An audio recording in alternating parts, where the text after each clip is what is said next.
It's the brainchild of French President Emmanuel Macron, and it's backed by the German Chancellor Angela Merkel. The two most influential leaders within the EU unveiled the Meseberg Declaration back in June, saying it would further strengthen the European Union. It covers a range of topics, from immigration to climate change. But perhaps the most important part covers dealing with economic crises. As of 2021, we will put money into the Eurozone budget from the national budgets and tax revenues. The goal of the Eurozone budget will be to support countries facing difficulties. There are 19 states in the common market, also known as the Eurozone. On Tuesday, their finance ministers agreed to put Macron's plan in motion. We have agreed to enhance the role of the ESM to further strengthen the crisis prevention and resolution capabilities of the euro area. We will also increase the effectiveness of ESM precautionary instruments. At the same time, we reaffirm that ESM support is a last resort and that we need to ensure an appropriate level of conditionality. Negotiators were racing against time because they've had to get the deal done before EU leaders meet in Brussels next week. But in their rush, it seems they've left some key questions unanswered. There's no mention of how much money will be put into the Eurozone budget by each country, nor anything on the role of the European Stability Mechanism and how it's different from the European Commission. It's also not clear how countries can ask for help. Some conditions, like limiting the budget deficit to under 3% of GDP, are unlikely to be met during an economic crisis. Officials say they're open to changes that may help implement this deal, but the interests of member countries aren't aligned.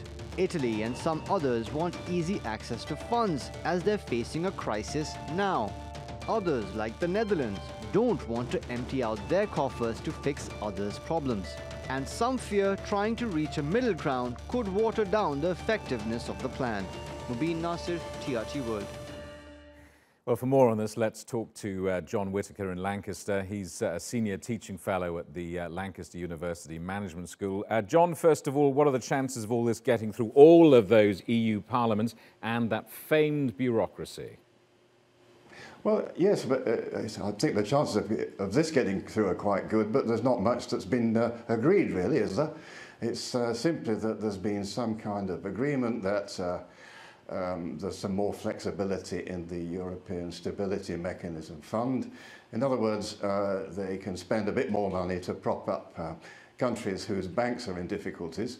But apart from that, I'm not aware of any great breakthroughs here. There's lots of pleasant noises being made. There always are at these meetings. People have nice platitudes which say how they will strive to work nicely together tomorrow, but when they try to tie them down to exactly what improvement's going to happen, then the details are not there. The former British Prime Minister Gordon Brown wrote recently that we haven't really learned anything from the last financial crisis and that we're still terribly exposed. Is he right? I think so, yes, but I think this particular discussion we're having is more about the Eurozone, isn't it?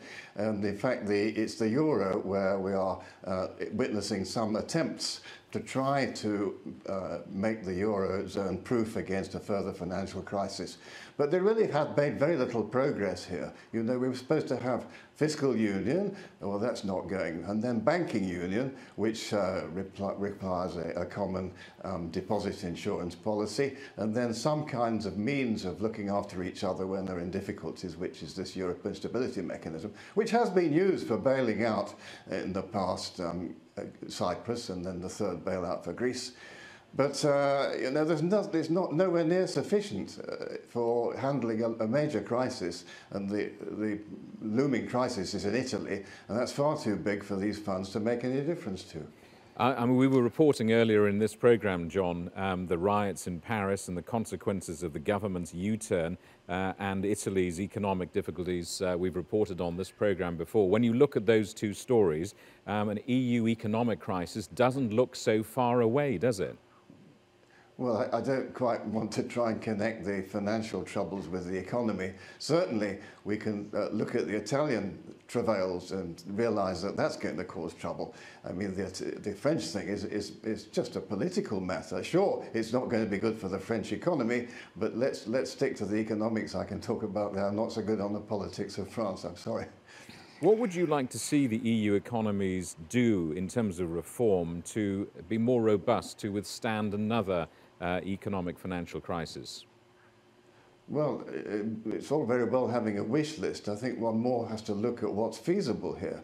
And there we are really scraping the barrel because of the conflict I heard you mention a moment ago between the Germany and the Netherlands and probably Finland on the one hand, and then France, Italy and several others on the other, where Germany and so on are very, very reluctant to open their wallets and offer more cash to try and sustain what's going on in Italy because of the moral hazard disincentive. If you're prepared to bail out a country, then that country is going to make sure that they need a bailout. It's going to be a one-way traffic, the Germans fear, of cash transfers to the south. The leaders who perhaps a few years ago we might have looked to drive through reform on this, Angela Merkel perhaps in Germany, President Macron in France, now look considerably weakened, don't they? And that's a problem for political and economic leadership in Europe.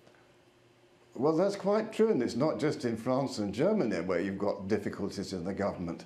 I read today that the so-called far right is making some advances even in Spain now. So you've got turnaround in most of European countries now. The old order is not going to be prevalent anymore. So yes, indeed. Mrs. Merkel not driving it, Mr. Macron not driving it, but let me take you one stage further back and emphasize the fact that Macron and Merkel indeed didn't agree very much anyway. Macron wanted a fiscal union such that there was a Eurozone fund of several percentage of Eurozone GDP ready to bail out countries in trouble.